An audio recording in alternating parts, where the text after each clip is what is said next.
Bine ați venit la tutorialele online ale Perceptor PT Excel.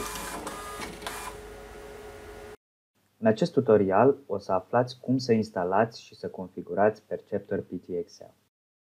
După ce ați descărcat programul de instalare, dezarhivați fișierele și localizați programul de configurare setup.exe. Rulați acest executabil și urmați setările implicite.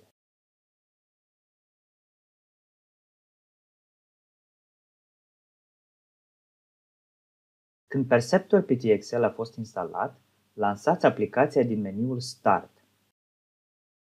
Perceptor PT Excel poate fi găsit apăsând butonul Start Windows, selectând folderul Intervision și apoi Perceptor PT Excel. Dacă faceți click dreapta, îl puteți fixa pe bara de activități și îl puteți adăuga pe desktop.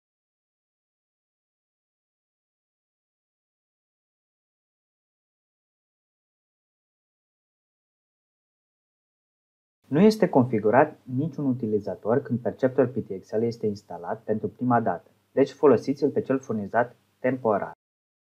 Tastați Admin Temp în caseta nume utilizator și introduceți parola anotată în documentul de instalare. Vă rugăm să rețineți că această conectare funcționează numai atunci când nu există utilizatori stabiliți în baza de date și va expira de îndată ce primul utilizator va fi adăugat la sistemul dumneavoastră.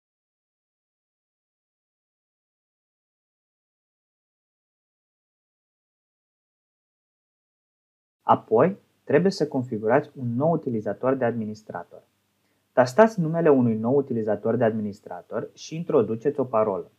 Rețineți că parola trebuie să fie alcătuită dintr-un minim de 8 caractere majuscule și minuscule și cel puțin un număr. Faceți click pe adăugați un utilizator nou când ați introdus parola. Acum că utilizatorul a fost creat, puteți atribui roluri acestui utilizator.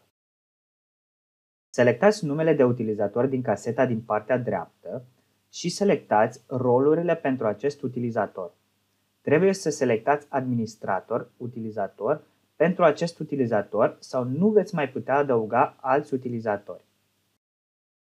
În acest exemplu vom selecta toate rolurile. Dacă lăsați caseta de parolă necompletată, parola nu va fi modificată pentru acest utilizator. Faceți click, actualizați utilizatorul și rolurile vor fi configurate pentru acest utilizator. Faceți click pe meniul Utilizatori din stânga sus și selectați Deconectare. Acum vă puteți conecta ca utilizator pe care tocmai l-ați creat. Vă rugăm să rețineți că utilizatorul admin temporar nu mai este valid.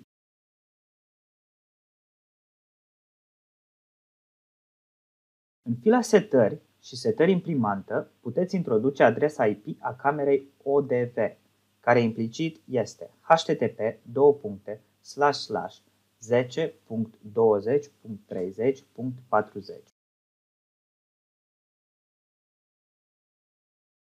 Pe computerul dumneavoastră va trebui să setați setările adaptorului pentru a doua placă Ethernet PCIe din computer, astfel încât să fie compatibilă cu ODV. Schimbați adresa IP astfel încât să fie setată la 10.20.30.40.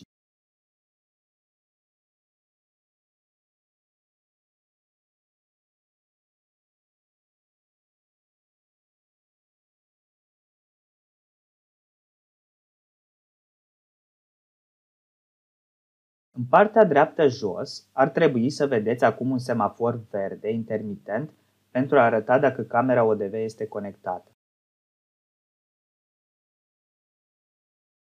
Vă rugăm să rețineți, dacă trebuie să actualizați adresa IP ODV, va trebui să reporniți PT Excel pentru ca acest lucru să aibă efect. Apoi, pentru a putea rula un lot de imprimare, veți avea nevoie de o cheie de licență. Selectați fila Informații Sistem. Copiați codul de licență și trimiteți-l prin e-mail la support@perceptorptexcel.com. Când primiți cheia de licență înapoi, copiați-o și lipiți-o aici și apăsați Actualizare cheie de licență. Acum veți putea rula un lot de imprimare.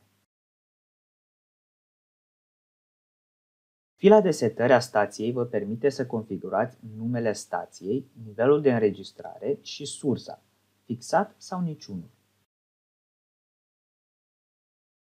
În fila de setări de sistem, puteți seta calea implicită pentru locul în care doriți să stocați automat rapoartele de reconciliere în lot și ce imagini doriți să salvați. De asemenea, puteți schimba numele de referință ale produselor, astfel încât acestea să fie semnificative și recunoscute pentru afacerea dumneavoastră. În sfârșit, este important să configurați corect setările serverului în fila baza de date SQL. Când credeți că aveți setările corecte, puteți testa conexiunea. În această filă puteți, de asemenea, să ștergeți toate datele de rulare în lot, dar tratați acest lucru cu prudență.